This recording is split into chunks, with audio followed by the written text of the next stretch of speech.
navuga ko Juno uruhare cyane cyane rukomeye agira mu muziki wanjye no muri timu yanjye, supporting bikane ko arankuriye,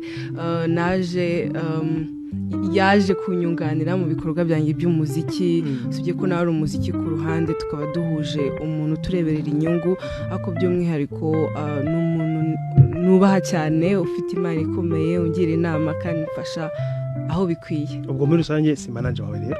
Ntabwo ari manager wanjye. Nuko muhuriye muri Huha Records? Nuko duhuye muri Huha Records. Ni byinshi cyane, sinzi ko nabasha kubivuga byose ngo mbirangize muri aka kanya, ariko by'umwihariko Juno Kizigenza usibye ko afite impano ikomeye, ako n'umuntu ugira courage, n'umuntu nigiyeho gufata risque, ko afata risque mu buryo bukomeye cyane biteye n'ubwoba, so namwigiyeho byinshi cyane bigiye bitandukanye mu buryo bwo kwaguka mu muziki wanjye. Hari na benshi babonaga ko umuziki wanjye wagiye uhinduka. Yego.